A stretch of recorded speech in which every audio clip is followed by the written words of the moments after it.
Гадәттә без алтын көз, сары көз дип әйтергә күнеккән, бу елгысын яшел көз дисәк дөреслеккә күбрәк туры килә. Инде сентябрьнең икенче яртысына аяк бассак та, ул әле августның дәвамы кебек. Белгечләр әйтүенчә, бу елгы көз гадәттәгесеннән 5 градуска җылырак. Шуңа күрә кошлар сайрый, бөҗәкләр оча. Кыскасы, елның әлеге фасылына хозурланасы гына кала. Бу инде бик куры, безнең җылы җәй дип әйткәсәк тә була. Әйләнә-тирәне өйрәнүче галимнәр өчен бу елгы җылы көз яңа ачышка тиң. Бездә хәзер антициклон йогынтысында аномаль җылылык хакимлек итә. Аны циклон алыштырыр дип фаразлаган булганнар. Ягъни тукайча әйтеп әйтсәк, җил дә вакытында исеп, яңгыр да вакытында яварга тиеш. Тик табигатьнең үз кануннары. Август ахырында бер сәгатьтә без икенче антициклон астында, безгә менә килә инде 3нче антициклон. Ягъни алар бер атлы киләләр. Безгә килергә тиеш антициклон, циклон. Циклоннар безгә безнең полосадан үтмичә, алар бездән төньяктарак үтә. Янгын чыгуы бик ихтимал. Шуңа күрә без менә хәзер көн саен патрульлеуны үткәрәбез, круглосуточный дигәндә инде. Көннәрнең булай өсте тору урманчыларны борчуга сала, чөнки янгын чыгу куркынычы зур.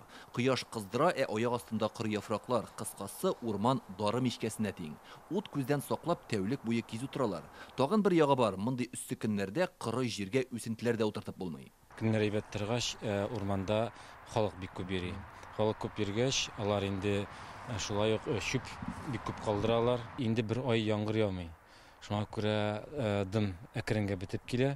Шуңа бу бик әйбәт түгел. Шул яктан инде безнең инде көзге утырту эшләрендә башлый алмыйбыз.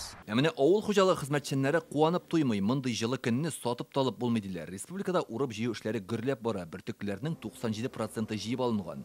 3 миллион 588 мең тонна ашлык амбарларда. Хәзер бәрәңге, шикәр чигендер алалар, терлек азыгына кукуруз суктыралар. Уҗым культураларның 85% чәчелгән. Тик кайбер җирләрдә дым җитмәй. Ике генә метеостанция буенча бераз түбәнрәк күрсәткечләр күзәтелә. Бу безнең Шүпрәле метеостанциясе һәм Нурлат районындагы метеостанцияларда инде күп анда әзме күпме нирәк, түбәнрәк күрсәткеч югарырак, но башка бөтен метеостанцияларны карасак та башка территорияларда дым җитәрлек. Шундый җылы көннәр безнең бөҗәкләр өчен дә бик күңелле әйтегәндә. Чөнки алар җылы көн булгач, алар очып йөриләр. Игенчеләр генә түгел, бал кортлары да җылы көннәрдән файдаланып калырга тырыша. Алар гөлдән гөлгә кунып бал җыя, гөлҗимешләр яңадан чәчәк ата. Менә күчмә кошлар көннәр җылы дип кенә тоткарланмаган, күптән очып киткәннәр. Алар өчен һава торышы нинди булу мөһим түгел. Мәсәлән, без белгән кыш индустрия дип әйтибез урысча көрәшә. Августның башында уже без аларны күрмәдек. Кышлар өчен мәсәлән, аларның кирәкле фактор инде көннең озынлыгы.